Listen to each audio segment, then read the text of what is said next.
go through that some other time.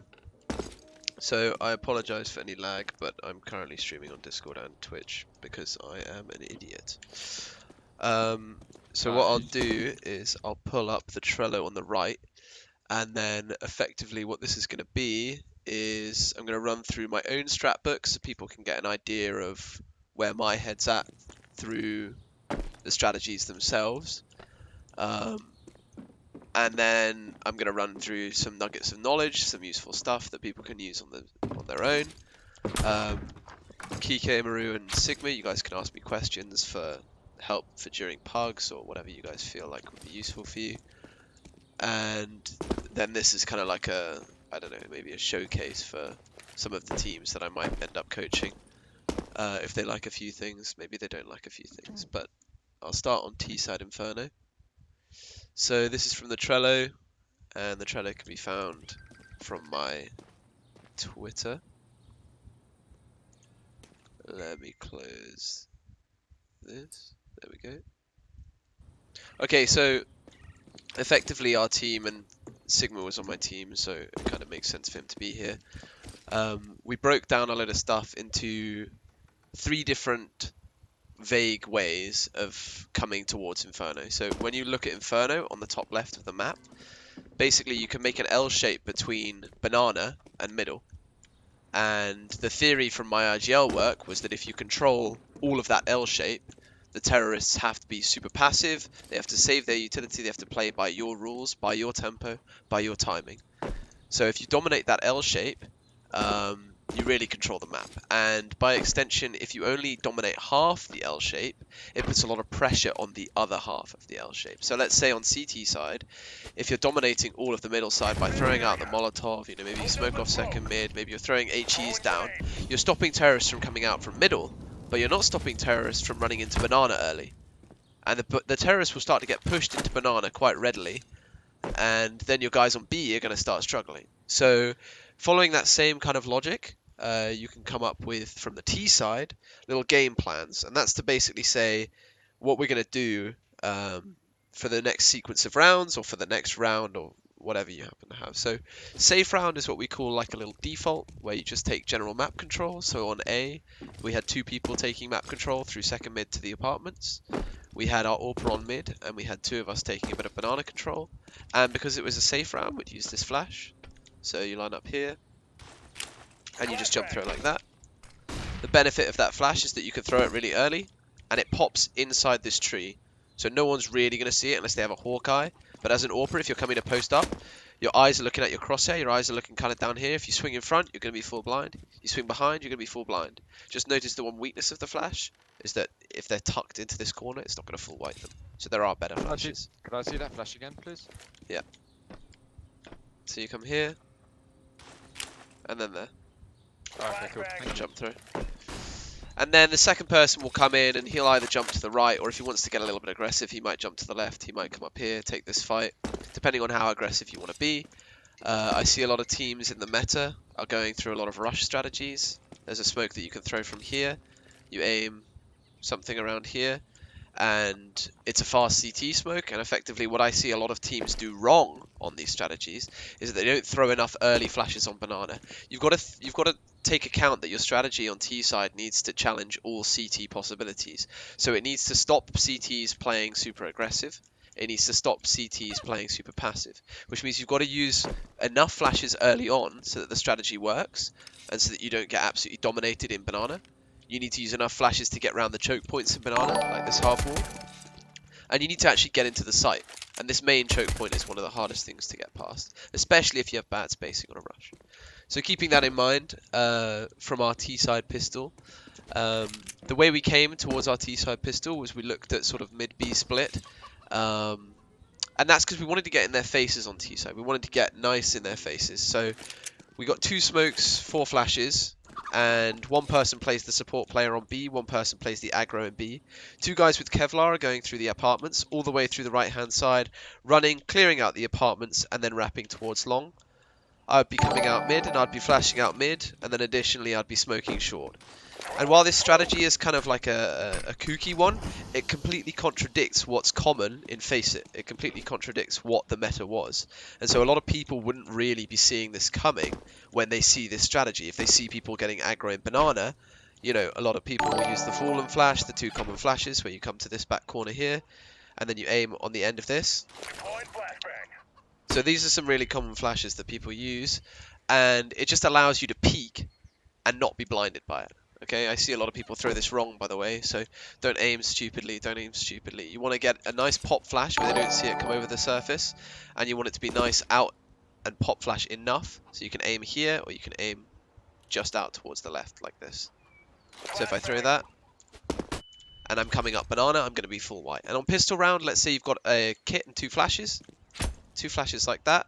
It's going to completely allow, if you do a 3B stack, two guys to take all the fights against white people in banana.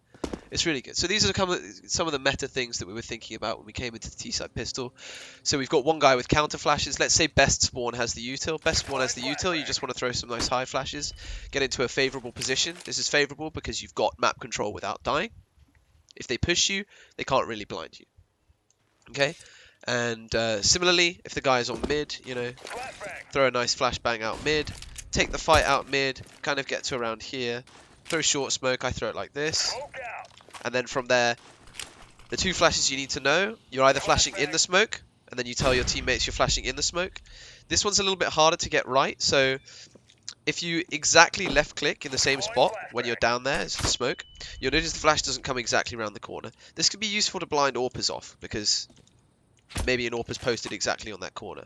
But if you want a better flash and more reliable flashes, then you're going to want to flash nice and high. So the way I do it, I just jump out and I aim on the second line and I move slightly forwards. And this flash blooms all the way up here, but it comes over the roof. So an AWPer's not going to see it, and if an AWPer's posted up on any of these corners, he's going to be full blind. Okay? Then, similarly, if you want to come forwards and aim a little bit lower, your flashbang is going to go a little bit further. It's going to actually pass the wall, and it's going to blind the players onto short. So there's obviously a mixed medium area where the perfect flash can come, and that's when you aim just on the top of this triangle. And then you're getting anyone that's kind of like super in the middle over here challenging you, and you're also getting most of the majority of the AWPer. When I play it with teams, especially when you're going through a smoke, it's generally a better idea to throw a flash that's just in the middle of the smoke. And you can call whether you're flashing on the left and on the right, but you know, that's how we do it. So anyway, on the pistol strategy, you've got the two people rushing through apps. The two people rushing through apps come down through boiler.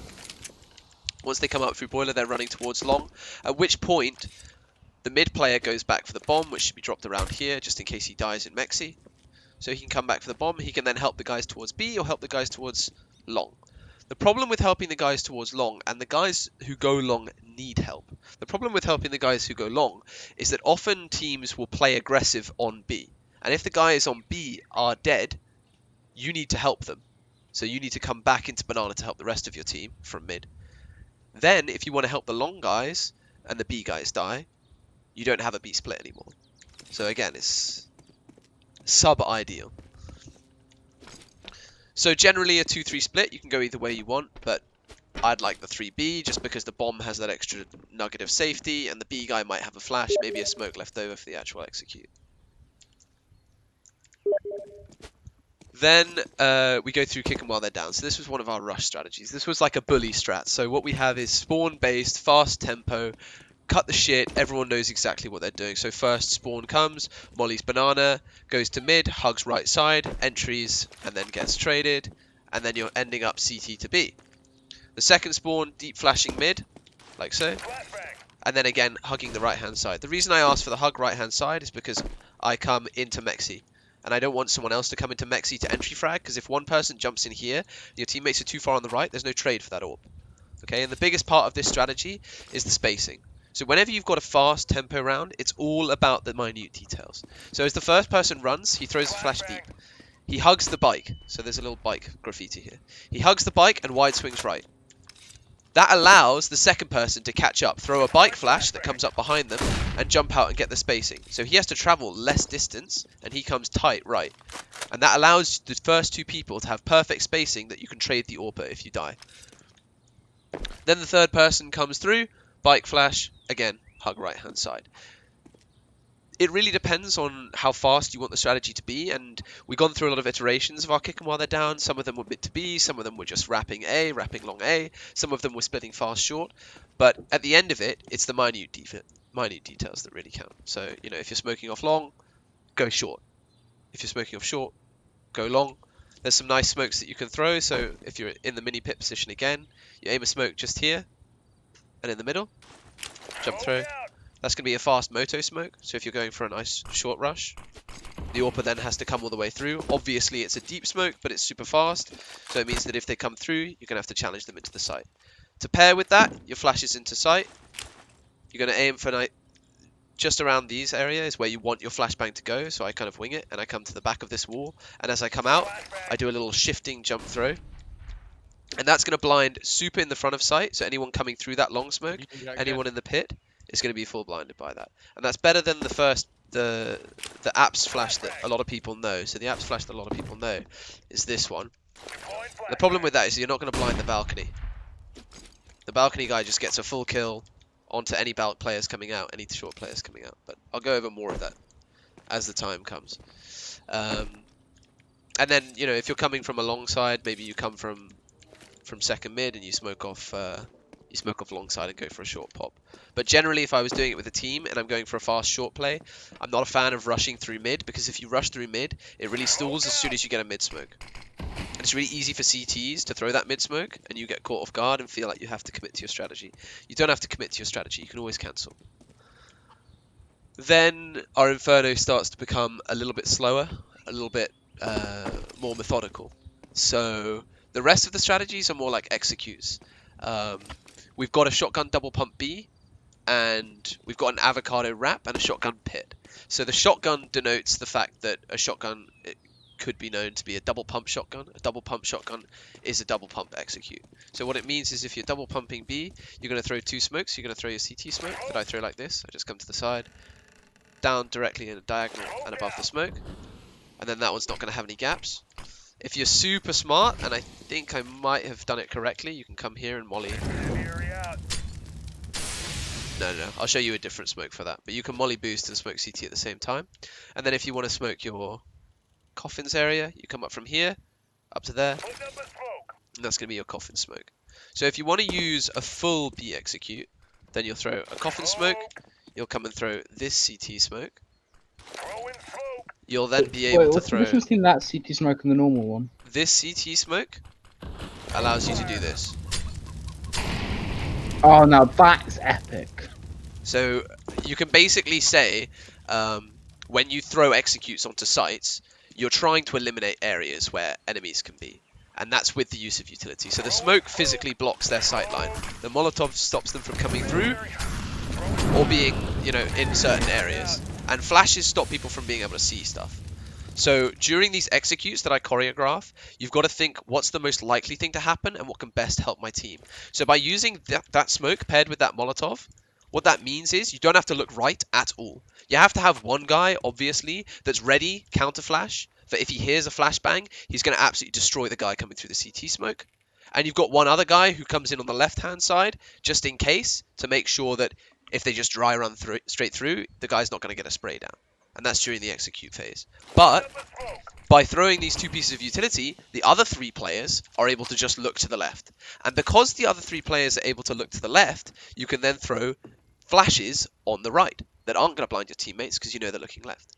So as you run in, you'll throw God flashes. These are God flashes. So the guy can throw this, and then he can throw God flashes here. I call them God flashes because where it blooms, it full whites anyone. So if I do SV rethrow command,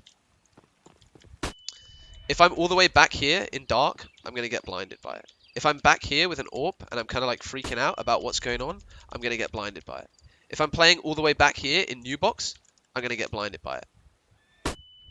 If I'm coming through CT smoke or coming through CT at all, I'm going to get blinded by it. If I'm playing coffins, I'm going to get blinded by it. So that's the God flash that you want to throw. That might not necessarily full blind people forever if you throw 2, 3, 4, because they're going to start looking away, they're going to react. But it's going to help you for the 2 seconds to get through this choke point. Could I see that flash again, please? You just come into the logs and then left click. And this is a really easy one that you can use in pugs. So you say everyone knows how to fuck up a CT smoke, right? You know, you somehow throw it from here, or some people, they come and throw it like, you know, they come over here and they do some weird shit with this antenna. I never really fucking understood it. But anyway, people can fuck up a CT smoke. It's rare that people throw the coffin smoke, and if you throw the coffin smoke and become the support player in a couple pugs, you can send a couple people in. But if you're being smart about the execute, that shouldn't really be the support flash. That shouldn't be the one that gets your entries going. The one that gets your entries going are the flashes that come over on the right. You want to be the player that throws the quirky CT smoke, that mollies out the boost, that then says, guys, just start the entry. I'm going to flash above you on the right. And as you flash above them on the right, they can just look straight left. Anyone top first orange is blind, top second blind, towards quad blind. If they're coming through the smokes, they're going to be blind. And they're just going to be fighting your teammates who are crucially not blind. So you can't tilt people in pugs. Sash, come Yeah. on. I've told you about those flashes on the roof. Yeah. Okay, so Sigma told me this a while ago. I used to have a lineup in here where you aim on the antenna.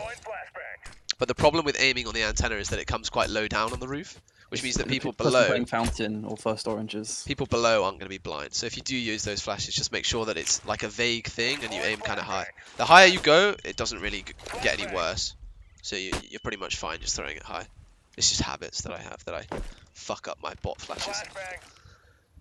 So anyway, so the double pump B, the idea is that the two guys that are coming into B off of a B game plan can go straight into a double pump B, where effectively you start taking banana with a little bit of utility, you know, maybe you molly car, and in your teams you really need to discuss how you molly car. Are you going to be mollying aggressive to stop the players from running into car? Are you going to be mollying behind car, allowing them to swing in front? Are you going to molly in front? Because it's quite inconsistent to be able to get a Molotov to land on the car to bloom in front and behind.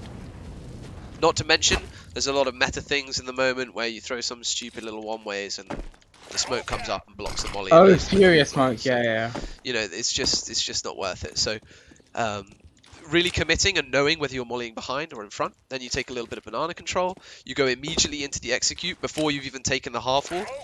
And then if your team are really struggling with taking the half wall against a lot of teams, you come into this corner, aim there, and that flash is going to blind the guy on the half wall. Ooh, can you show that one again? So it comes right here. So if you're like super tight hugging, it is actually a pop flash. It also gets the guy from back here. It's less of a pop flash, but it'll get any of the guys playing some crossfires back there. So you come into the back corner on the broom, which often you'll be in this situation, Yeah. you know, in the right hand side of banana, and then you just aim there. Right, top of bulk. Another one that I tried to use for a while is to get it to pop on the half wall. I know people like it, so you can aim like this. But, oh, further back, sorry. But you basically, when you get a flashbang to pop on the half wall, let's imagine that I managed to get it to pop here. It doesn't always blind the guy in the corner. It doesn't necessarily blind the people back here because they see the flash coming in from miles away, so they can just duck behind it and then destroy you as you come around the corner. So, you know, I'm not a huge fan, but part of the banana take that we go through, first guy mollies, and that's if the mid guy has a pretty bad spawn, but wants to molly banana for us, because he's not going to swing mid on his own. Let's say he doesn't have an orb. He comes and mollies banana for us. We come into banana. We then throw these two mollies. So this molly traps them in. You want to throw the trap molly first. It stops people from playing the corner, and it keeps the guys that are committed. And then the second guy throws a nice deep one. When you're throwing this molly, you want to make sure that you throw it on the right of the wall, so that it gets all the way in the back and all the way in the corner. If you throw it kind of half-assed on this little panel here, it's not actually going to bleed into this back corner. People can kind of sit here sometimes without burning. So just make sure that you really yeet it on the far right, and you can't go wrong. So once you've thrown those two mollies, you come into the left-hand side, you trap them. Your other teammate throws that for you. You've got your two mollies up. Now you know that they can't be anywhere there. They only have to be close. You can get a teammate who comes in, throws on the left-hand side for you, and all you have to do is clear this close corner. I don't really use a flashbang when I was doing it with my teammate. You just kind of pre-fire it, clear it, make sure he's not behind car. Oh, Sash? Yeah. Roger's in Twitch chat asking if you to show him a CT smoke again, because his lineup always has a gap in it. Okay, so CT smoke, you come here, come up, and diagonally down. You can use that. If some other retard is somehow blocking you or standing in the way and you've got balls of steel and you don't think they're going to pop flash in, here's the shadow, and here's this textured piece of wall. You come in the middle. It's kind of, you can wing it, so you can come a little bit left and right, doesn't really matter. And then you come here, into this nice sticky outy nipple of the leaves on the tree.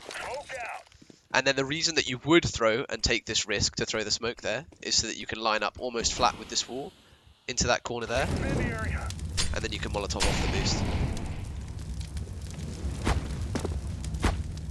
without it being extinguished. If I throw the other CT smoke, which is like a common CT smoke, just a average lineup basically, the problem is that if you go to throw this, sometimes you're lucky and it might have an awkward bounce, but often it won't. Of course it worked that time. That's really awkward. But no, often it won't work, so just be aware of that.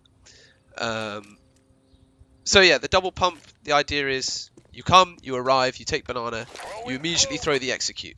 2 smokes are up within 1 minute 30 of the round. That means if they don't smoke off the choke point or react by using Molotovs or flashes or utility from the site, you can just go. You can start the entry. And your teammates can start coming in, and you say you're going in, and they just wing a flash over site, flashing over site, and then wing a flash over CT, and you can look left as you go in.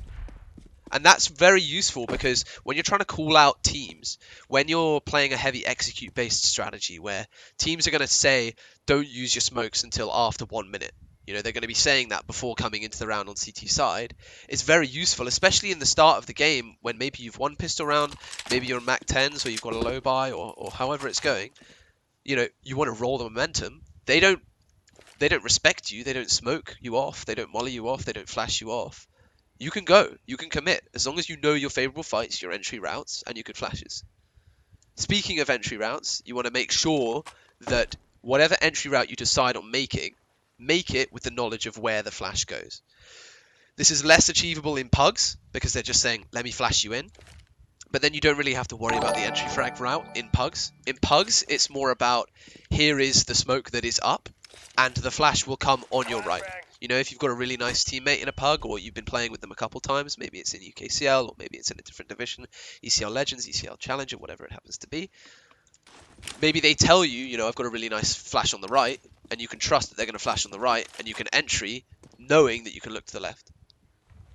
Okay, but you know, that's something that you can really go through with different teams. And then similarly with the shotgun double pump B, we've got a shotgun pit execute on A. So this was kind of like working off of our A game plan, which you can see on Trello. The A game plan is 2A, 2 mid, 1B. The B game plan is 2B, 2 mid, 1A. And then obviously the safe round, which is the default, is a 2-1-2 standard.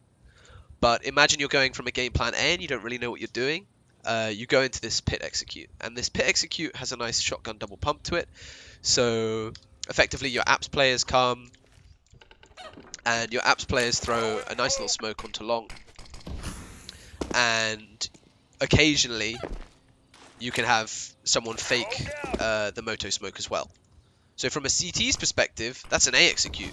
You've shut off the left-hand side. So, you know, if they were playing too long, they're freaking out. You know, you can bet they're going to be using all of their utility. But the nice thing about the double pump is that you save utility on your other players. So on the shotgun pit execute, effectively we've got one guy smoking long, and then he'll molly towards short and stuff like that. So let's just say I'm coming out mid with my teammate. I molly off boiler from the start. And emphasis that I need to actually get the molly right. You need to aim on the right of this wall for it to go inside boiler. And when you molly boiler, that means your second mid guys, as long as they haven't crossed mid, your second mid guys are free to just run up immediately. And that really helps put the pressure on the CTs, because they're either going to throw this smoke and then you can slow it down, or you know that they're not in apps. You know, this side of apps is clear, so you can focus on this side of apps while that molly's up. So as that's going on, the first pump can come in. And the first Connor, pump, man, I hope you get hit by a bus. Sorry. Just spam me first on pump Steam. comes in. And then the second part of the pump is the interesting part. So that guy from boiler shifts all the way back through apps to group up with his teammate. The teammate is going to be lurk smoking out of apps and entering through pit. So you can just aim like this. That's not the one. On the end of the... So you come into the middle of the doorway, and then on the end. And you can come, I think, slightly too far left, and it'll still work. Sash, I line it up with the lock, you know, the lock on the door. Yeah. That's how I line it up. Yeah. For the small hole. And then you aim on the left of the wall, Yeah. and then your smoke's going to come up. Okay, and as this lurk smoke comes up, you've then got your teammate who was playing B coming back, throwing the moto smoke part of the execute. Because he's throwing the moto part of the execute, he can throw one flash that helps you get into balcony, and then again, the flash that we went through earlier, the flash that's going to blind the guy on balcony, and it's also going to blind the guys inside site and in pit and in, you know, everywhere else. That second flash is the go flash. That second flash is, right, you're out balcony. Okay? And on this pit execute, it is what it says. You're trying to take pit, so two of you drop down. Try and take pit as best you can. The AWPer comes through mid. You can smoke long, post up on the short aggression. Two of you can come through short. Two of you can come through pit. If you want to save a little bit more utility, and maybe you've used the strategy once or twice, you can throw this nice and early, on in the round, try and figure out whether a guy's playing balcony, you know, and then when the second guy comes and repumps that execute, then you can look to actually start entering from short. And I know it's a lot of meta for a lot of people to come and swing down through short. You can regroup with your other players, so this is valid, you know, 4 of you taking through short. But I personally like to trust in that flash, and I'll just come straight out onto the right, kill the guy if he's full blind on the right, continue down, try and kill a guy many, and then this guy's going to stop getting white, and he might start looking at you. The guy might start coming through the moto smoke kill. This guy might be sitting here, you know, that kind of thing, and that's how I would look for my entry frag route when you're coming out of a double pump. Then for some of the different executes, you can basically look through the Trello, but I'll just throw some of the smokes for the ideas of the other executes. We've got a B wrap execute, which is completely not meta, and these smokes are fully invented by me, so they're highly questionable. But you come into this corner, and you can throw a deep CT smoke. I believe this one is quite common, and people started to know it now. But this is your deep CT smoke.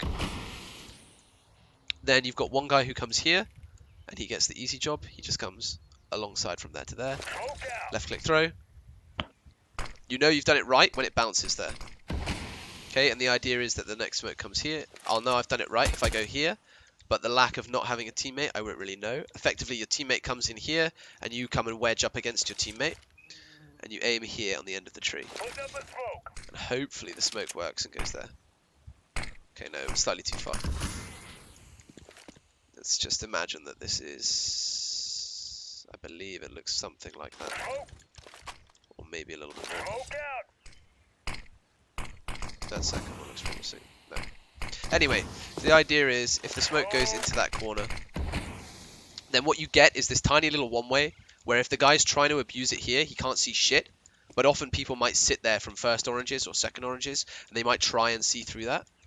So you can kind of see that if you use the strategy multiple times. Again, the idea here is that we've cut off the left-hand side of the site, and we're going to be pushing into the right, which means effectively this strategy abuses the God Flash.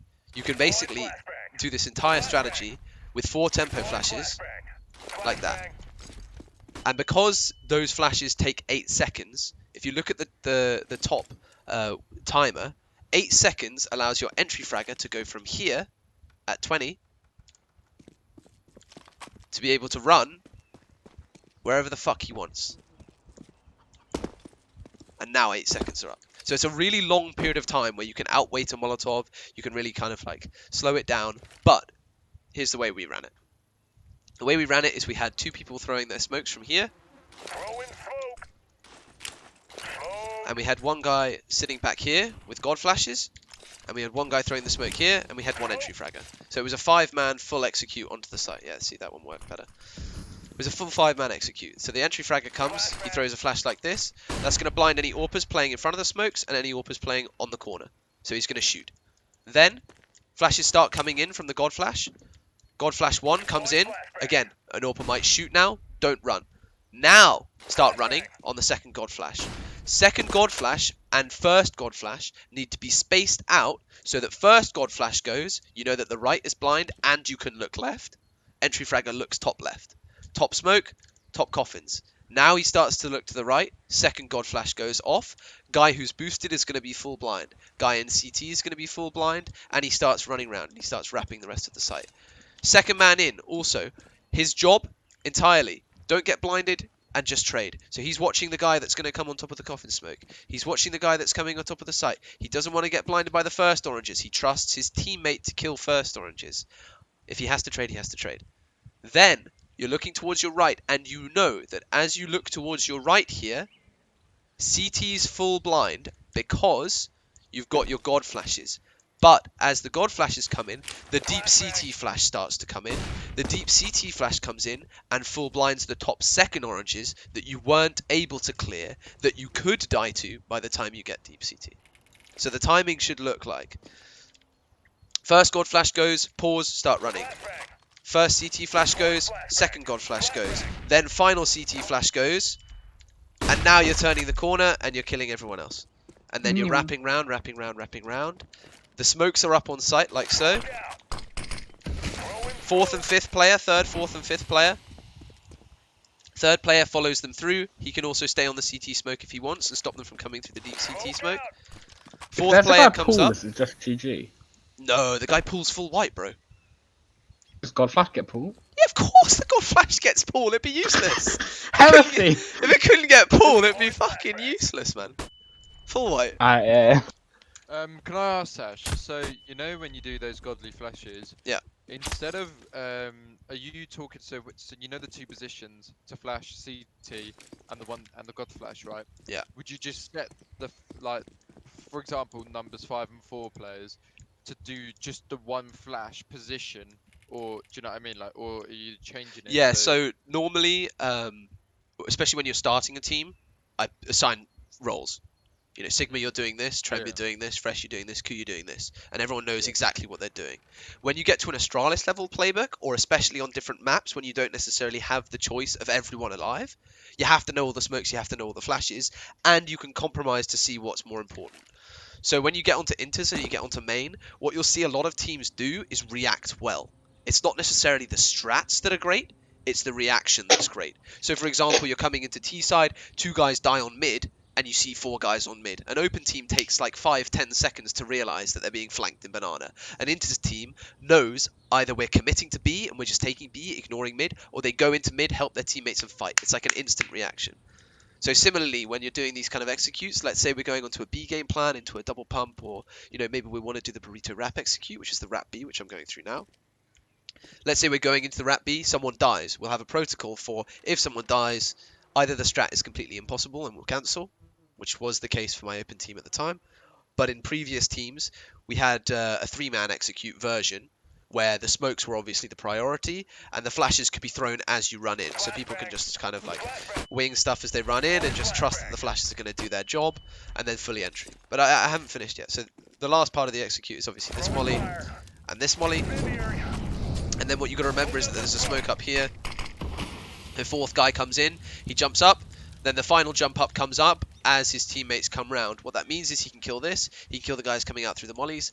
Quad's not an issue, he can clear the second oranges as these guys clear the second oranges, also jumping over first oranges, and then he can check the smoke, wait, and help his teammates. So that fourth guy is actually a super integral part of the strategy to just make sure that people aren't lurking through the smokes might start to fade, and then you're coming through. The final thing I'll say about this strategy is you really need to go through and dry run these kind of things. When it's a 5-man execute, it's a lot to commit. You don't want to waste it. So it's really this smoke takes 4 seconds to pop. This smoke takes 3 seconds to pop. This smoke takes 5 seconds to pop. Okay, so we'll throw this one, that one, that one. Then the timing for the flashes come in. Okay, what's the cue when we start the flashes? Cue the flashes off of that flash. First flash starts to come in. Then you start to go in. You look left. Now you're looking right. Then the last flash comes in. Now you're clearing everything else. You're just checking there as you run around. And all this sort of starts to build together. And then you've got a full execute. And that's the kind of way that I approach these full executes, which I used to have, like, undoubtedly as my favorite thing. But as you get better players, the players want to be comfortable, they want to be doing what they were doing, they were pugging, they were practicing. You don't necessarily want to commit everything to a 5-man execute every single round. That's just how it is. Quick note about the third guy. Yeah. His role was to just come out and just follow the guys through CT. Yeah. So the guy throwing this. I think you missed the whole check the one-ers on the first oranges for a free kill thing. Yeah, no. I did. Okay. There's a tiny gap that you can see, but that's for more like the fourth guy to come and look, because the smoke develops, And from our side, it starts to open up towards the end. From his side, he might think it starts to open up, but he's really got to stick his nose in it, and he only sees there. So he won't see you as you run through. Sash, the problem with that though is when everyone's rotating, they're gonna bombard with utility, no? So good teams will react to a B execute by flashing for their teammates over quad and over pool. And that's to stall the Okay. T execute.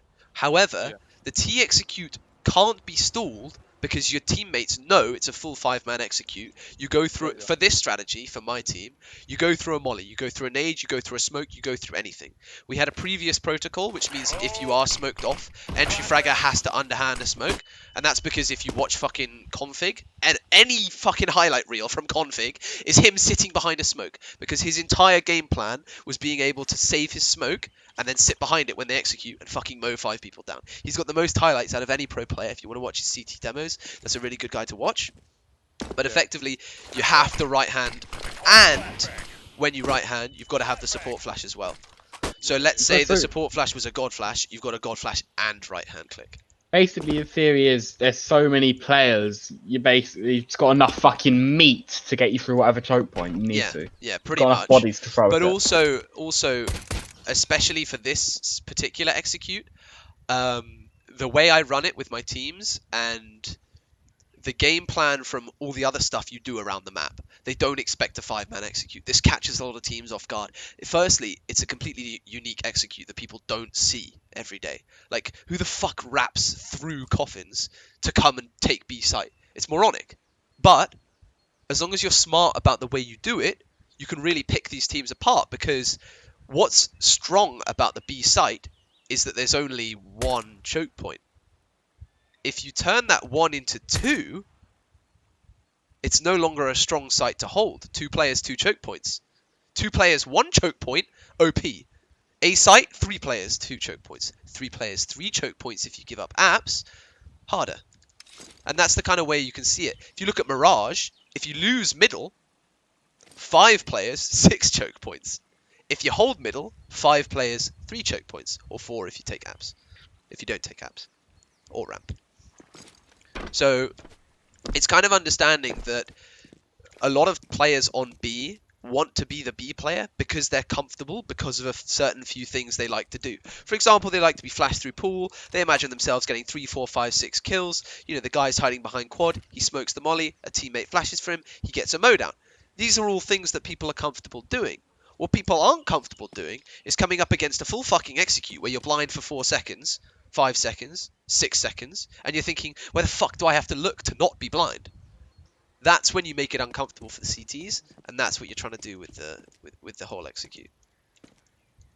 So less so meat grinder, more so entry fragger makes space, and the entry theory that I go by is, let's say I'm blind and the team manages to run past my crosshair to here. I then flick my crosshair to here.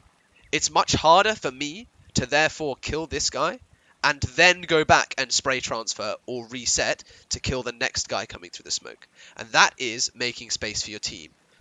It means that they're diverted. They're looking over here now. They're not looking over there. And it takes a lot of discipline to trust. Like, let's say you're playing an AWP setup with a teammate. It takes a lot of discipline to be able to trust your AWPer to hit the shot and then focus on the people that get through. And that's where, if you watch the Team Shizu highlights, you'll see Sigma absolutely dominate A-Long.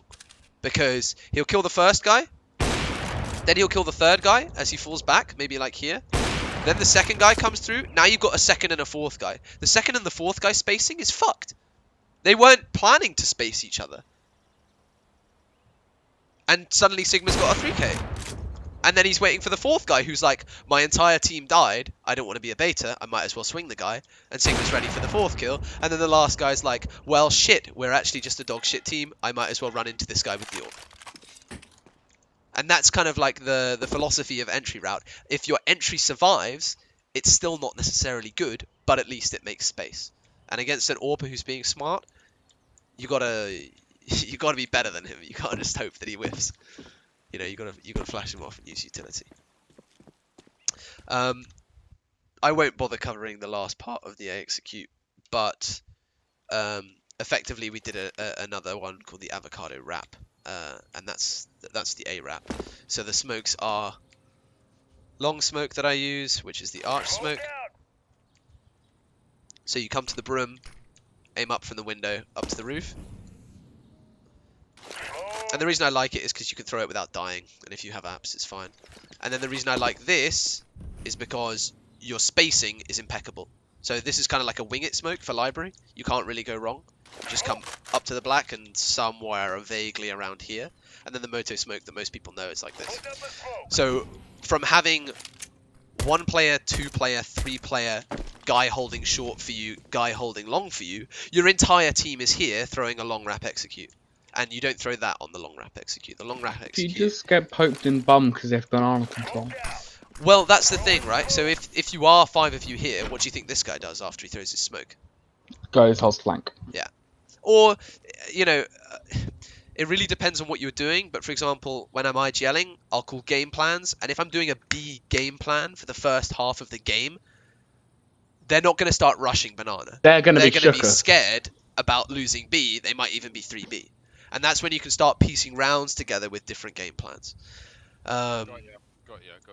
And then the final thing that I should probably show you is you come in here, and then you aim there.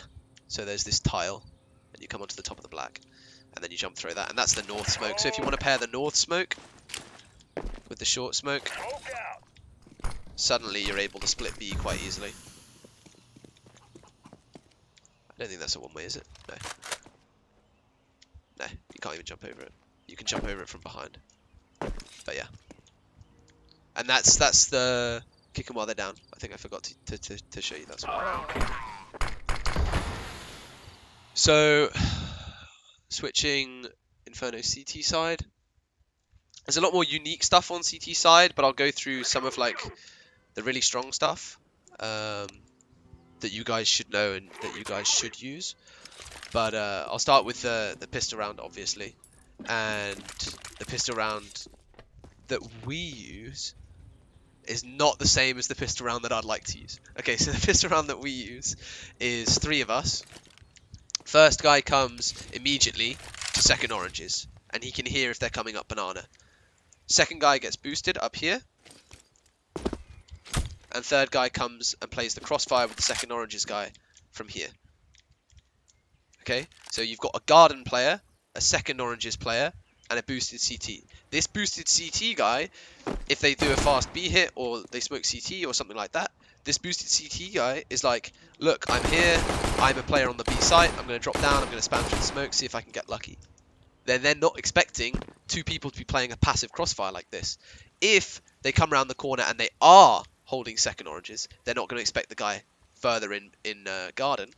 And often they'll come round and most people aren't aware that that is an angle that you can get shot by on second oranges yet.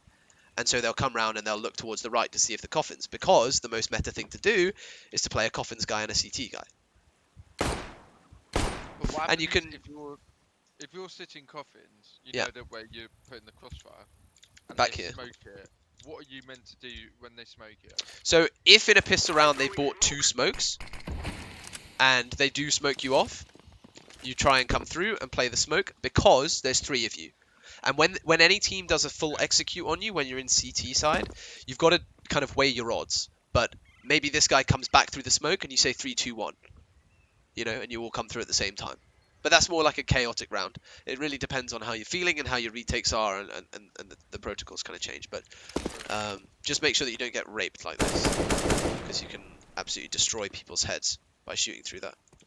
A lot of people don't know that. You can just literally one-tap them in the brain. Even a pistol. Yeah, it's actually a hole. It's genuinely just a hole that you can shoot through. It's just harder to do it the other way around. Because I think it hits the bottom of your head, but it still is a headshot. Okay, and then the other 2 players are playing on A, and they cross through mid, so one guy crosses through mid to take apps control and jump towards apps. The other guy's spotting. If you don't see anyone here as you jump across, it's likely not a B rush. If you see a late guy, it's likely a B rush. And then the first guy comes across, jumps into here, make sure that you can see anyone. If you don't see anyone, you can break it, jump through, start flanking. If you do see people, whatever, try and get out, fall back basically. The other one that I alluded to earlier was the buy a kit, 2 flashes, 3 guys come B. You throw the flash however you want to throw it, but you go through it with your team so that they fully understand, and then 2 people just come and swing. And I can promise you this, if a guy has any remote B spawn, they're going to beat the T's. The T's are going to be full white, and it is free kills. And with the second flash, the people that were playing counter flash, or jumped to the right, or came in banana late, are going to be blinded by it. Didn't mean to do that, but whatever. Okay, so little bit for the CT-sided stuff. I'll go through some banana control. This is util that like everyone should know, basically.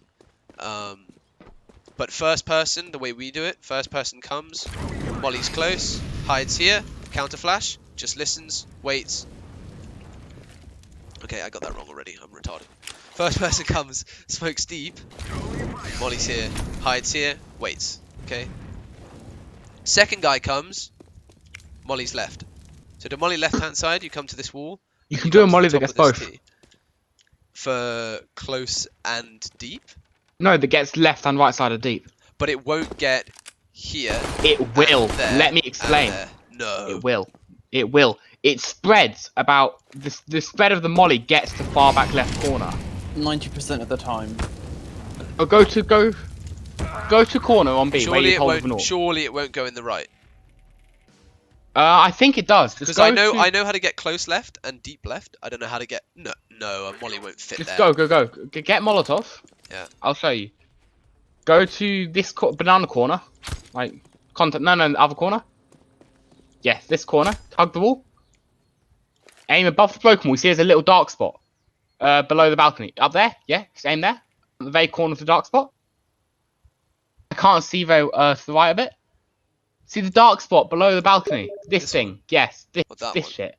No, That the deepest dip that on that bit? dark spot. Yes. What? I just left This- like that. There. Bit to the right. No fucking way. Wait for it. Look It's at. incredibly inconsistent. Boo! Minus Nah, rep. you threw it wrong. Minus rep. Threw it wrong. Minus rep. Anyway, point being, if you do it this way and you molly out left side, the nice thing is that you guarantee for it to burn all of the left hand side stuff, and if they throw the smoke, then you know where you're nading, and you know that you're both nading left hand side. So you're cool with your nades. You try and hit that bit of the wall. You're cool with your nades left, or you're cool with your nades right, or you're cool with your nades mid. So let's say you've got this molly close here. You've got the molly on the left, you hear the smoke, nades left. You don't hear the smoke, nades right. You can also do a little jump spot later on and see if he's close, nades mid. And then if you've got a third player to help you, he can pop flash you and you can take it. You've already smoked deep banana earlier. And if you do this, and let's say you've got CT economy and you've been able to do this for a couple rounds in a row, once you've been doing this for a while, you can call a thing called long balls. And long balls is where you just throw the smoke straight up like this and just take banana. It's meant to be a deep smoke. And just take banana. And that way, you're now in deep banana against terrorists that thought you were going to waste all your utility with 2 Molotovs, a smoke, and utility on top of that. Which then allows you to buy time throughout the round, and then you can start playing the AWP picks towards later on in the round.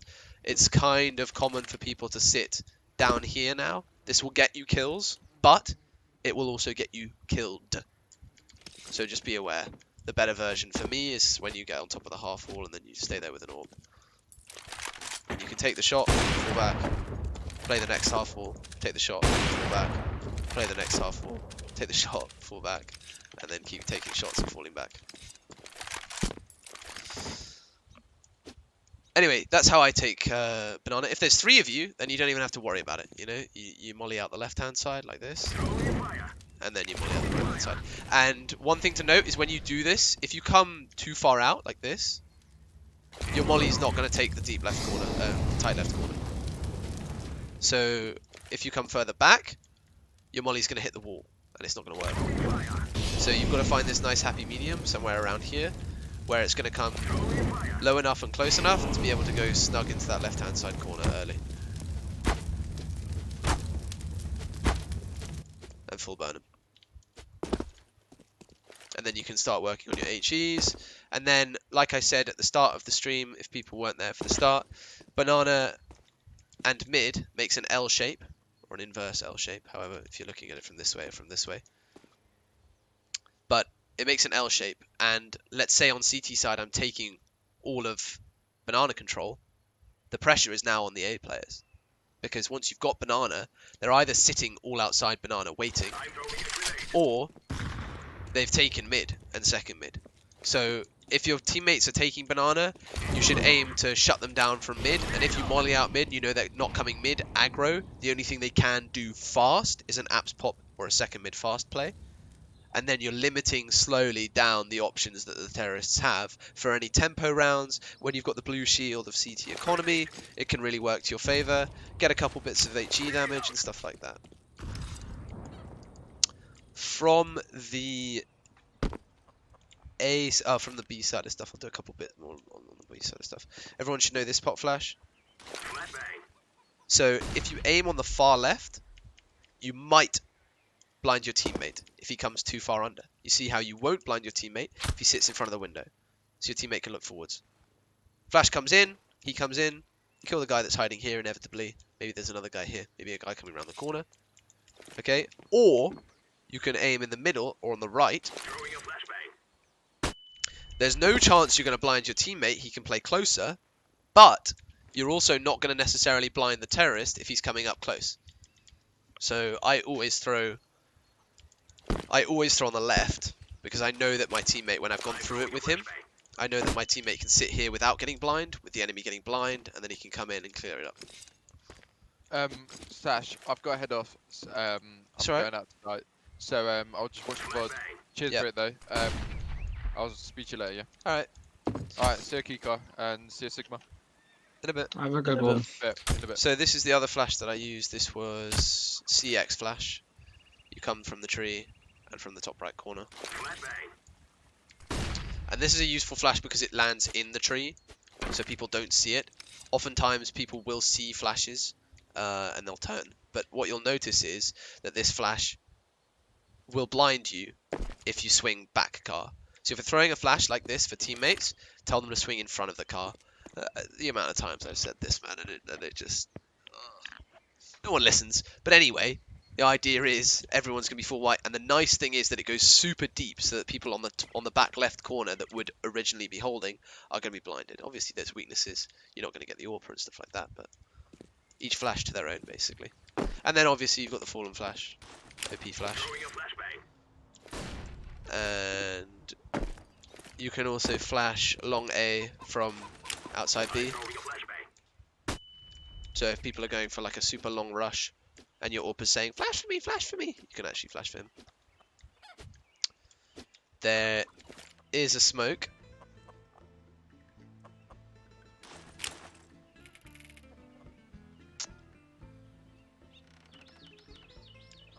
Something like that. Where you can smoke off mid. Which, oh boy, that was a good one. And there is also this one. Like that? Is that right, Sig? Throw again.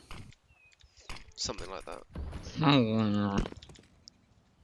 There's like a little That's white not- line in one of the pink bricks. It's hard to describe. Anyway, you can smoke that. There's a steel video on this, but I recall it was something like this. Maybe it's that blue line. Maybe it was that blue line. My monitor's slightly blue, so it's yeah. So this marker, and then it's kind of around here. I don't know if anyone else has that, but this kind of grey colour looks kind of blue to me. And then just make sure that you don't hit that.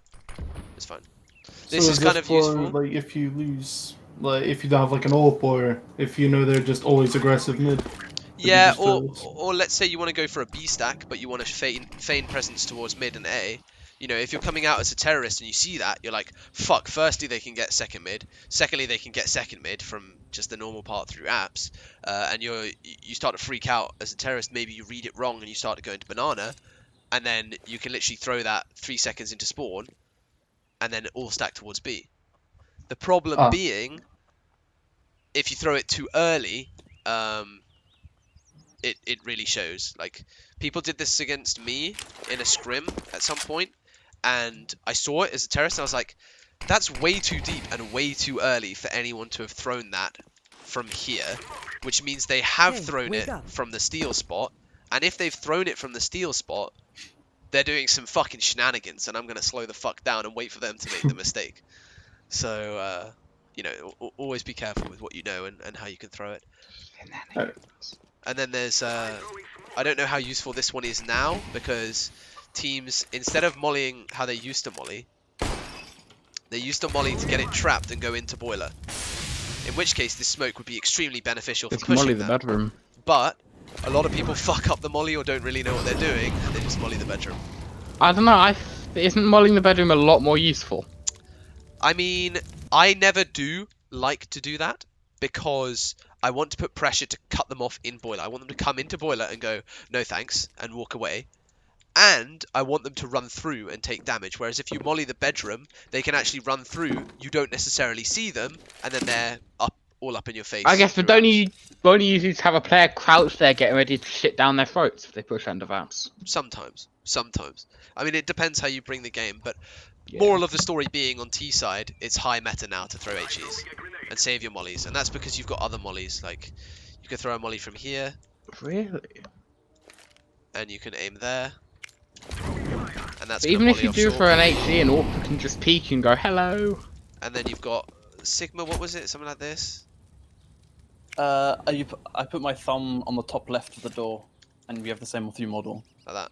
Top left of the door. Like that. Yeah, and then just run through. That preset pos 3. Whatever classic. That is gamer Molotov. And then you can also get it slightly more to the right. I think Nico was showing it in one of his things. Again, it's in the Trello. You can see it. But it was something like this. So roughly the same with the thumb idea, but just more to the right. So maybe the middle of the thing. And then you can aim slightly higher. Let me try that. That should work.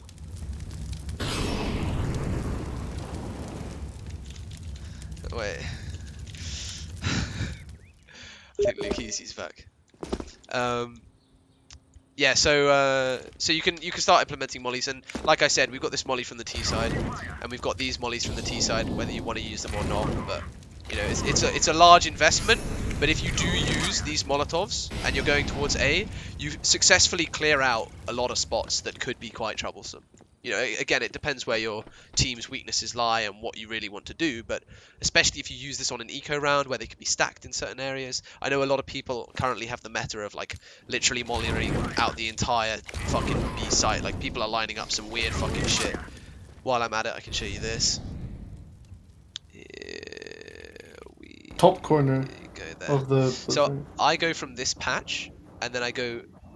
It's like a darker... And I go there. And I'm wrong. Is it not like the top left corner? I think it's the lower one that I use. I use this.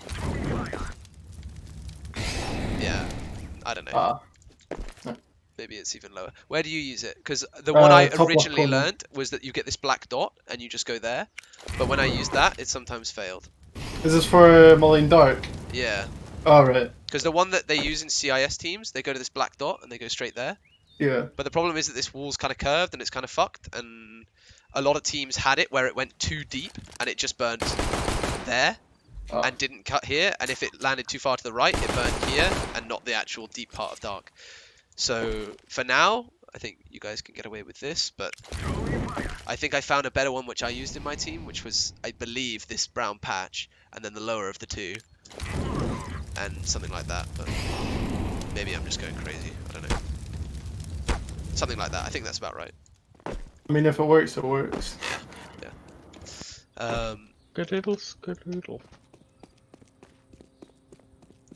Then Okay, so coming on to a bit of CT side stuff. So CT side stuff, if anyone wants to go through the Trello,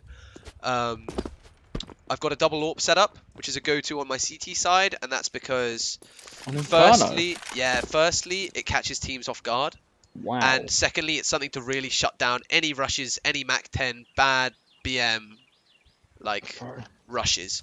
So I would play with an AWP here, which is hard for people to naturally flash off. It's easy once you know it, but if you hold this from the start of the round, and then your teammate sits deep here with like a Molotov or something, and then he can smoke the Molotov towards the end and sit behind it and stuff like that. What it means is you kill the first guy, you run back, your teammate gets the second kill, maybe the third guy comes up, you kill the third guy, and suddenly you're back here. Once you're back here with an AWP, it's easy. Take a shot, flash above, take a shot, flash above.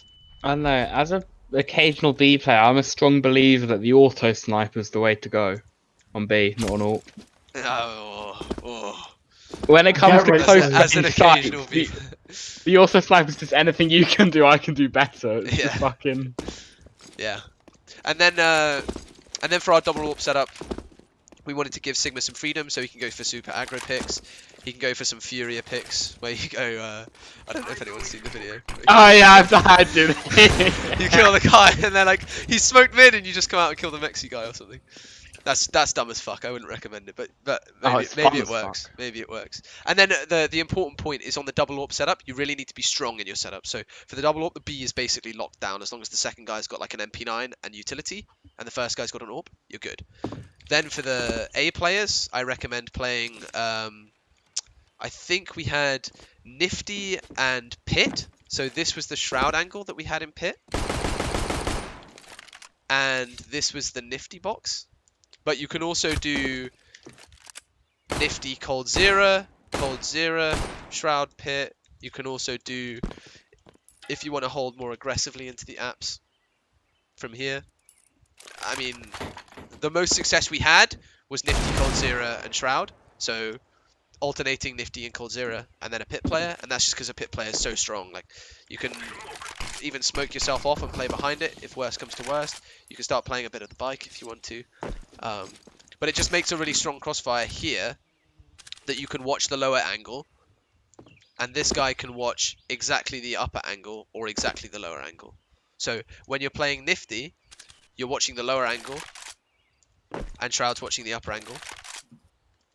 And when you're on the back corner of Nifty, like so, you're watching the upper angle, and this guy's watching the lower angle from somewhere else.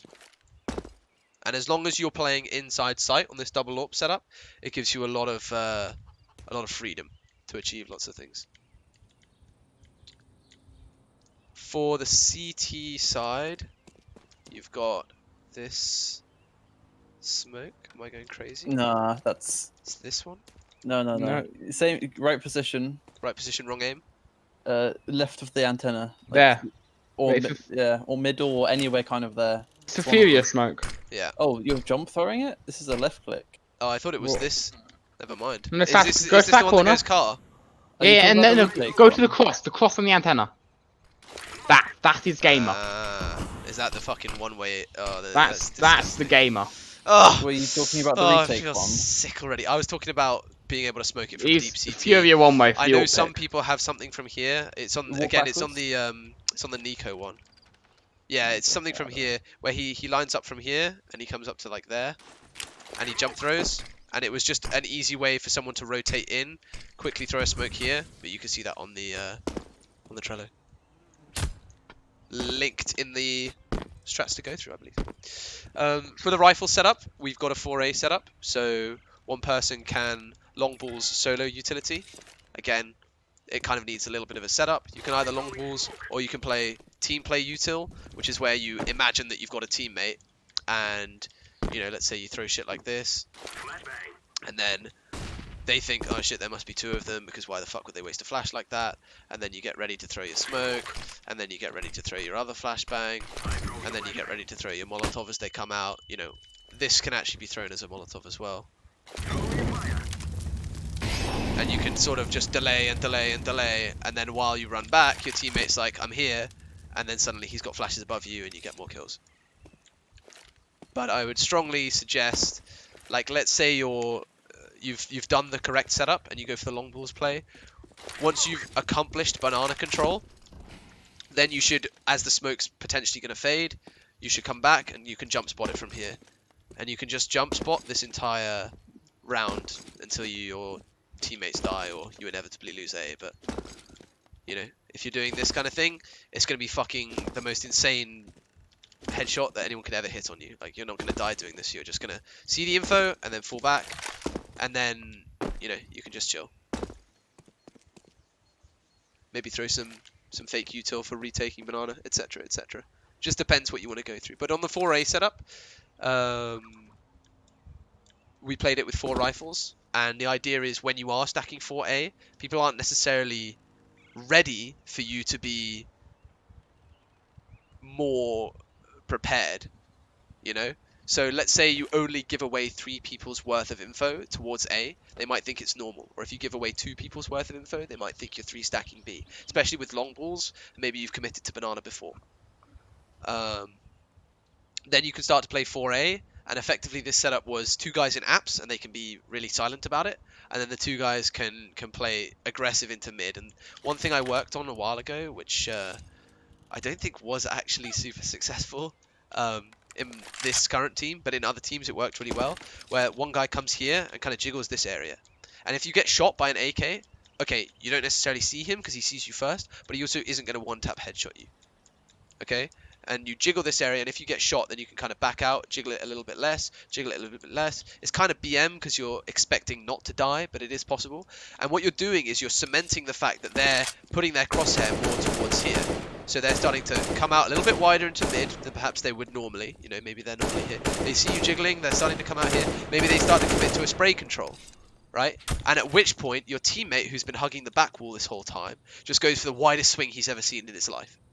And that's because this guy's crosshair is currently looking at the left, and he's kind of in the middle of a spray, in the middle of a tap. He's not ready to get that guy who goes for the wide swing. So as long as you make enough space that you actually go wide enough, this guy's never going to kill you, and it guarantees you kills multiple times. I don't think we used it that much, did we, Sigma?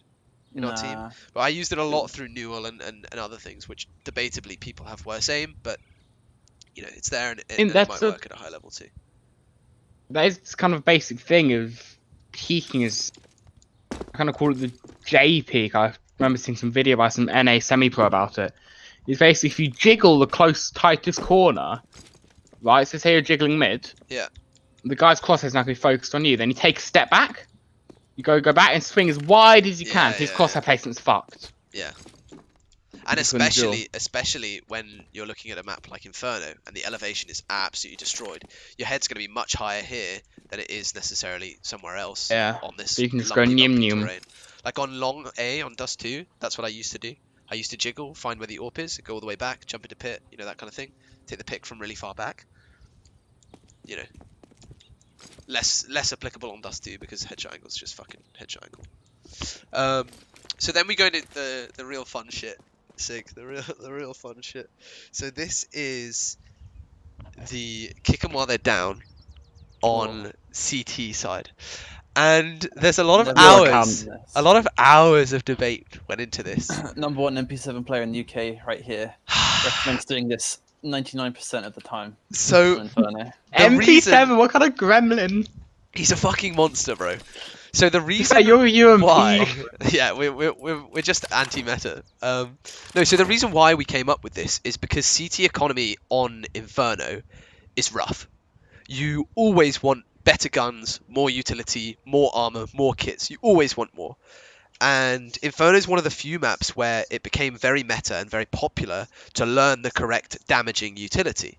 And therefore people swapped out a lot of things for damaging utility. More flashes, more smokes, and stuff like that. And to try and beat that, we came up with kick 'em while they're down. It's 3 towards A, 2 towards B. So the 2B guys do the usual shit. They arrive, and one person is running, and he's first, and he goes as fast as he can, and he smokes banana like this, and he throws a shitty flash like that. And what you need to try and do is exactly not that.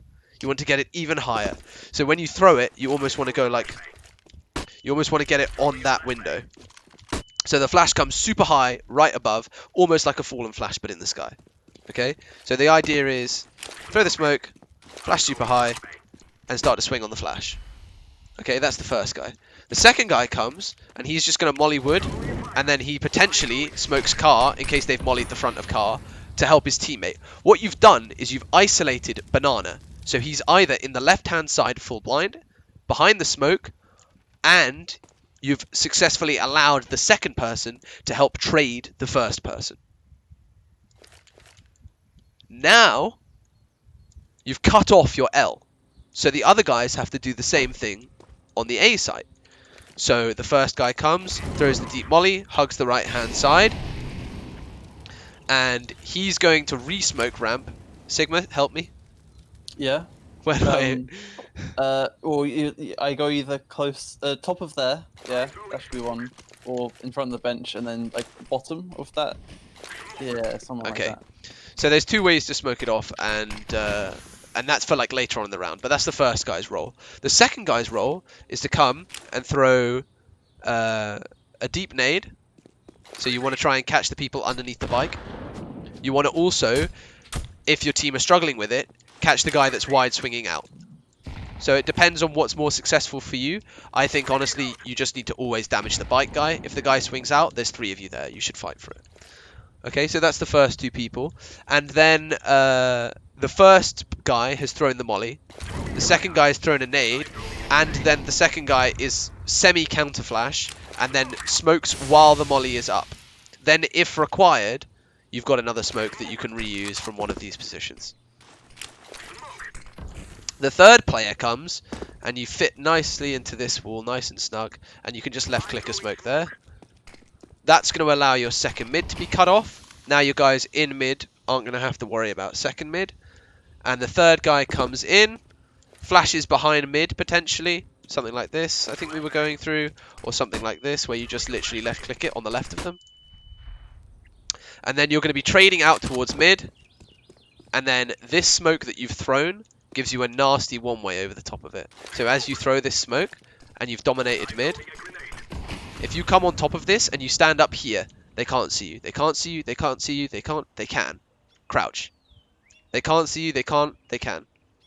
Just at the top of here, they can. And the one thing you want to be worried out is like, if this guy jumps up here, everyone sees this smoke and they're like, I'm not running through that, I'm going to climb over it. So you always, when this smoke comes up, want to wait here and watch this side of the smoke. And then you notice I threw it not from there and it's blocking me, but the one that you throw doesn't. And for future use, you can also throw the same thing but with a Molotov from the same place, so you come nice and snug. If you want to throw an easy molly. What we actually discussed in our team is that better than that is to literally just wing a molly. So the reason why we would rather do this is because it catches all of the stairs and it's slightly faster. If you come here and you throw this molly, it takes a while to bleed and doesn't necessarily catch the stairs on the deep side. So while you can throw the molly, it's better to throw the molly like this. Sometimes it's not possible, so that's fine. And if you do throw the molly from here, let's say you're playing or scrimming a team and you know they throw the same long smoke as you, you also get information from the fact that they were setting up smokes, if you happen to be in that situation. So a lot of controversy came from this strategy because it is still pretty favorable if you go by what we were doing on T side, which is to throw a deep flash, throw a shallow flash, go for the double spacing swing. It still favors the T side when you come up against this. And that's why, you know, it's kind of like one of those strategies which is slightly gimmicky, and as people start to adjust to it, you can start changing things around. But at the end of it, you've got 2 guys in banana. Let's say the T's didn't fight for it. You've got 3 guys in mid, 2 mid, 1 second mid. At some point in the round, the B guy can smoke off the ramp. So your second B guy might not have used his smoke, or maybe one of the mid guys, and he can smoke off ramp.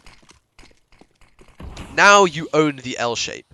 So now, both B guys exit B, one holds the ramp, one holds the Mexi.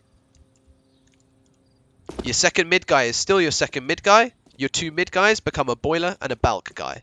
And now you've got 5 choke points and 5 players. And 5 choke points that enemies aren't going to be aware of. As time continues to go on, you can back out of second mid, hold second mid from middle, so that there's 3 of you in a nice close choke point where you can all fight for each other. And as 2 of you, you can then pull back, hold your boiler from here, hold your balcony from here, or you can play the mythic setup, which is from here, you come here, hold this, and come here, hold this, where you can also play counter flash from under here if you're playing against real good teams. So that's kind of the idea of the kick 'em while they're down. Then we came up with kick 'em while they're second mid, which is about playing the advantage. So kick 'em while they're down is kind of like, we don't have money, you know what you're buying, you're only buying those few things, you're really trying to save your money. If you win the round, you're going to have a really good blue shield for the rest of your CT side. Kick 'em while they're second mid is, it's a bit stale. We maybe have used the kick 'em while they're down. We maybe haven't used the kick 'em while they're down. We don't want to invest in some absolute bullshit strategy. What we want is to get a kill and get out. And that's where this slight difference comes in. So kick 'em while they're second mid, some of it can be altered and put into the kick 'em while they're down. But effectively, first guy comes, smokes deep, Astralis nade. Astralis nade is just off of there. So as you run, you throw your nade here. It's going to dunk the guy on the left-hand side and slow the players down in the radius like this. So if they are rushing, they're getting chunks of health taken from them. Then the second guy who's coming towards B is going to molly the rush and Astralis nade. So he's going to Astralis nade first with his teammate, and then if they still want to commit, he mollies the rush. Now we know they're not rushing B, we're dominating them on B, and if we want, we can long balls the rest of it. We've already smoked deep, and we can take it. While on the A side of things, we've got the deep mid molly from the first guy. He pushes right side with his gun out, he re-smokes ramp, and then falls back. And that takes a while in the round. That's not that fast. That takes a decent amount of time. But that's what the first guy does. The second guy comes, he's going to wide swing mid, nade, hide on the right side of mid, and then he's going to play on top of the one-way on second mid once that smoke is up, and try and get picks. And meanwhile, the third guy is smoking second mid for that guy, crossing, flash second mid for his teammate, and then he can either trade mid to back out, or maybe he's an AWPer, or maybe he's a good rifler, and he just wants to take this fight. And effectively, you can change round where the flashes come from, where the utility comes from, because this is a round that you can use with full guns, with full utility. So if you're using full guns and full utility in this kind of strategy, you're really investing in the strategy, and you know that you're playing the advantage. The whole point of this is to get one kill and get out, and then play your favorable fights.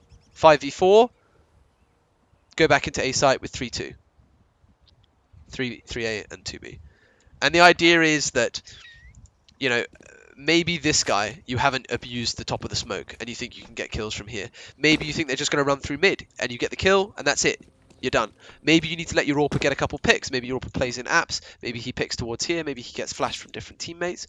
All of this is kind of like an aggressive stance where you can use good guns to your advantage.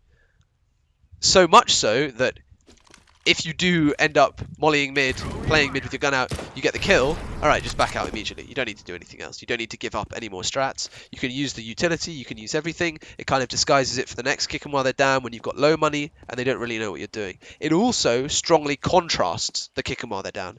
So the kick 'em while they're down is all about dominating mid, staying in mid, killing the people that are there while they're there. Whereas kick 'em while they're second mid is more emphasis on playing the advantage, and that's why the B guys don't fully commit on the second mid take. And then the final thing is a standard setup, and a lot can be said for standard setups, but it's effectively the logic as an IGL is that if your teammates are comfortable, then you should let them be comfortable and know how to put them in their comfort zone. So I can play with teammates and say, where would you like to play? What is your position on Mirage on CT side? And they'll say, I only play connector. While that's a bad thing, it can be a good thing because you know they're comfortable in connector. It means now you can say, this guy goes to connector, what does everyone else do? And similarly on the standard setup on CT side on Inferno, you know, where are you comfortable, guys? Well, Trem and I are comfortable, Coffin, CT New Box in second. Fresh was comfortable top Nifty, and Ku was comfortable on top Cold Zero or Pit. And our standard setup was a nice passive one where we allow Sigma full freedom to do whatever he wants. So he picks with the AWP, falls back to deep speedway, and holds Arch late in the round. So worst case scenario, they really waste our lives, sit there for 2 minutes and achieve nothing, and then Sigma's going to play from back here. We've got 2 guys anchoring inside the site. Let's say we're playing the Cold Zero and Nifty. We already know our one way that we're going to throw, at which point you can't be seen from long and you can't really be seen from short. It's a nasty one. Like it swells. So you're not going to be seen from long if you play back here. If you come all the way out, you're going to be seen. If you play back here, you're not going to be seen. So that's your one way that you can use. And then your Nifty player can watch the long side. So he can either drop down and start watching towards long side, or he can come underneath the headshot box or something like that, however you feel most comfortable. Going through a little bit of utility now. Whew. Do you remember any of this, Sig? You use it so little. I think this was the smoke, right? This was the smoke that we liked.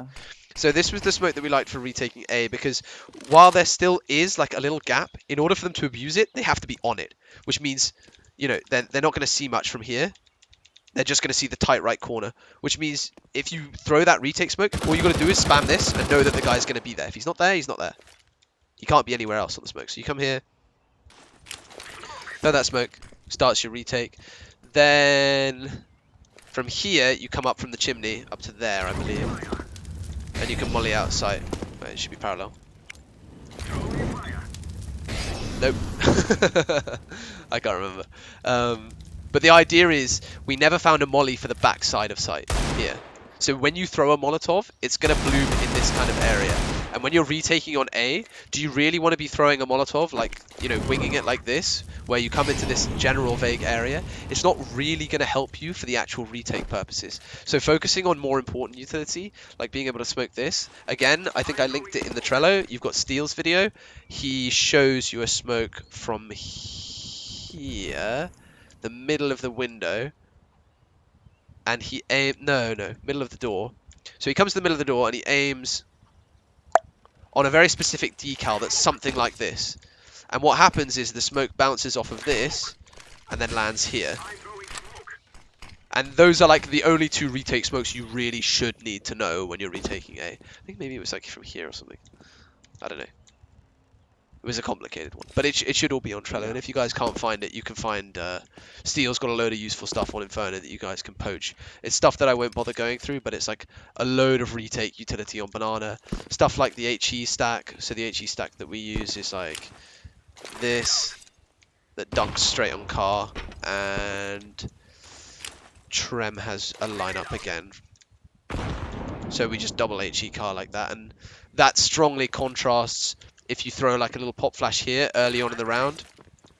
Often they know you've got 2 flashes, so earlier in the half maybe you've done that and you pop flashed in twice and achieved nothing. Then you can pop flash once and then you can stack up towards doing this, or pop flash twice and then stack up towards doing this. And that's when you know, like after 2 flashes, they're really going to be sitting around the top of car. And obviously there's a load more stuff, like all the Molotovs and retake smokes. To be able to Molotov car while also having this smoke, I think Sigma's got that. I don't know where Sigma got that from, but... See, I never understood the mentality of that set of fucking util. To retake car?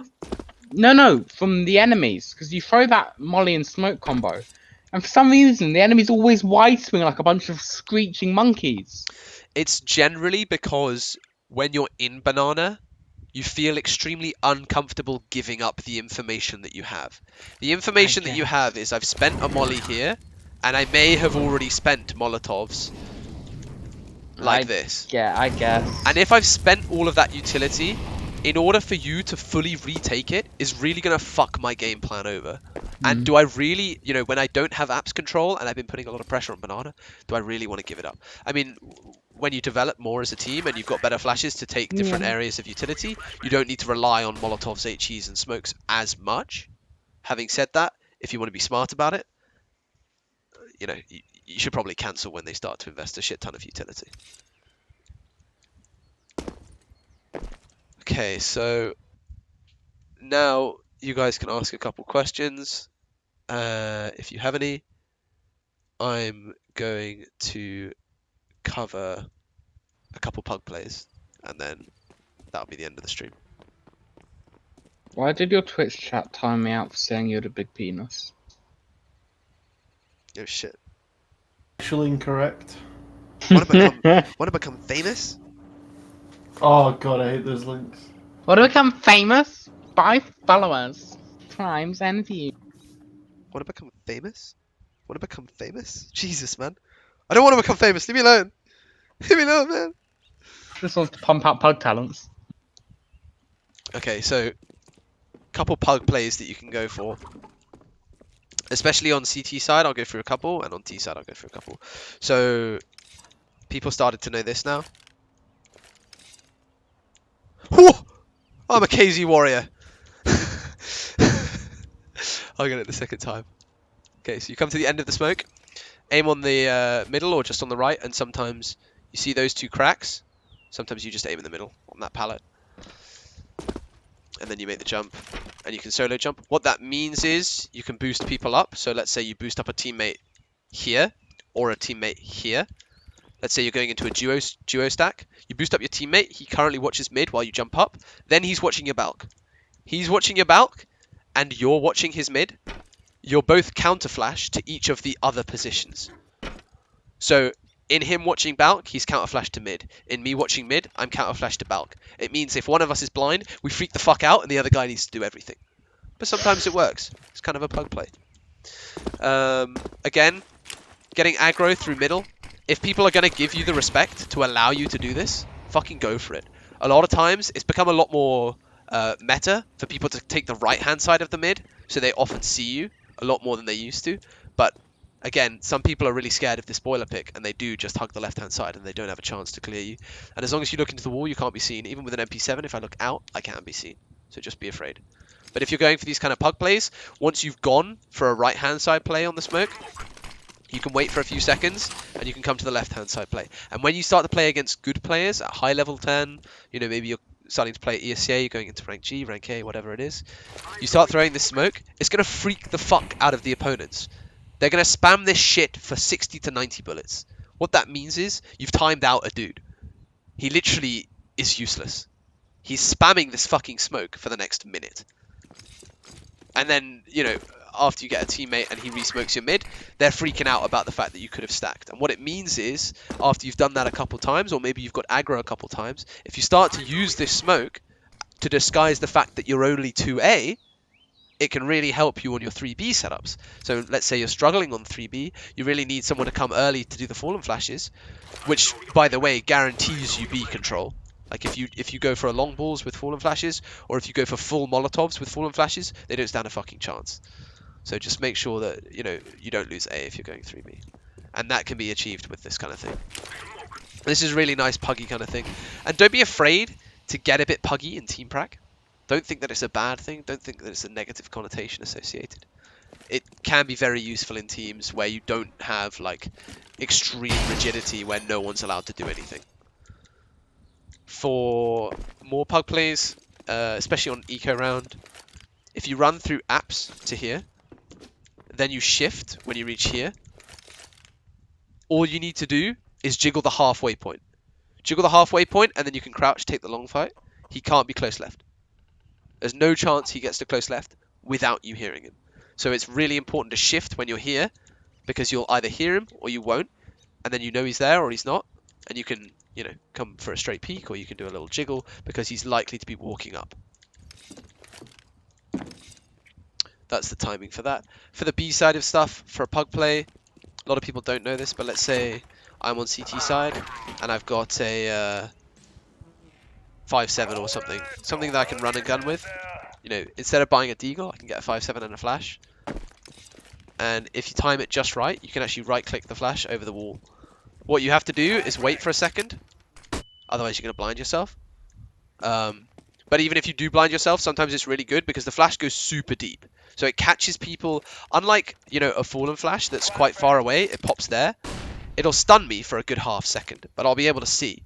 Whereas a flash that lands here, I'm going to be blind for a second and a half. And if some guy pauses and just waits for like half a second to make sure his flash goes off and then starts running at me, I'm not going to be able to recover from that flash in time to hear his footsteps. I might be able to see by the time he's down here, but, you know, You can start pairing it. You know, maybe you throw an early smoke at the start, little pug play like this. Maybe you come out backwards if you think they're not playing aggro, that kind of thing. That's a nice little pug play you can go for as well. For pug setups, I can't recommend enough.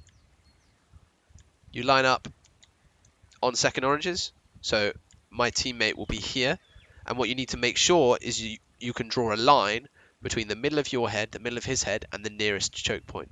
So if I'm out here and he's on this star, if I'm out here, I see the people before him. That's not good.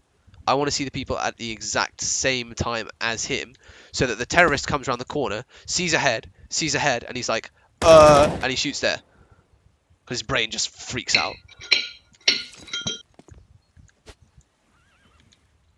Then, obviously you've got the nade stacks. Make sure that when you do the nade stacks, you use them properly. I showed a couple on banana. But for mid, second to none is the bike. Because if you do throw a deep Molotov on banana, or a deep smoke on banana, they're going to be sitting here, they're going to be sitting here. And additionally, if they do sit there, your guy can come and spam them. And fully clear that area. And once he's fully cleared that area, fucking easy. So if you know that your B guys are doing a pretty good job, always throw this. And again, it's an L shape, so it's going to help alleviate pressure on you. Nice. Then pug play here. Nice flash. Ooh, And ooh, ooh. You know the little easiest way to so. smoke mid from short? From short? Yeah. Go to the barrel. No, from barrel. Bottom of the shadow on your left. Far left, on the left wall, on the big left wall. Yes, you see that big fucking shadow below the trellis thing. Left, other corner. Other, come on. No, there, yeah. Bit up. Campfire. Oh, that's hot. Oh, it's a bit of a bleeder, but I like it. There's some more that you can throw from outrageous positions like this. So you come to the back of here.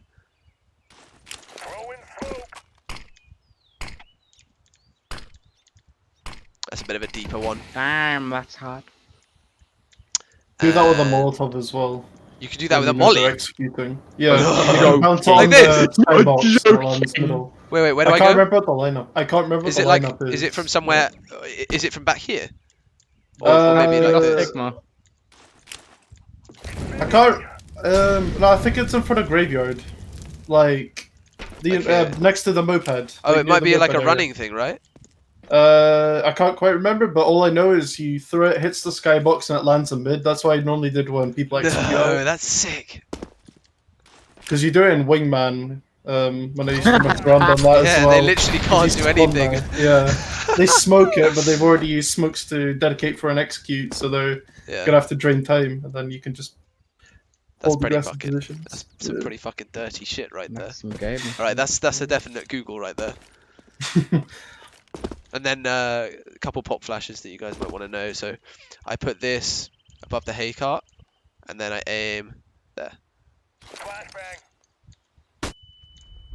That was a good pop flash that I used to use because you never blind the guy in the far left corner without going too deep. But generally people don't sit in this spastic corner. Normally they come back a little bit like that. Well, you underestimate. And that's going to blind them in the back corner as well. And it's also going to come round the corner enough to blind people in mid and stuff like that, holding from here.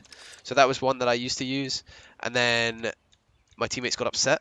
So I came up with this one, I believe. Where'd Sigma go, by the way? Did he just differ? And then this one comes slightly more round the corner, so that I think that actually does blind that. Maybe not. No, not quite. But it blinds it more. And because it's lower down, it means that like when people come, if they are coming round the corner, they get hit. Which means that like if it was above my head, it wouldn't blind me, but if I'm coming around the corner, it fucking full whites me. So little antenna flash, or you don't want to go like You don't want to let this come out too far because otherwise you're just gonna hit the wood. But putting it above the hay cart seems to work for me. And then I think one of my other teammates had this for like a proper swing with it kind of flash. So you would come into mid and like actually fight for it. But that's more like, you know, let's say you've smoked this off, and let's say someone has mollied this off. Maybe you can do a jump molly from somewhere. I think it was something like this actually. Ooh, so very close. It was maybe lower. That's exactly the same, isn't it? Yeah.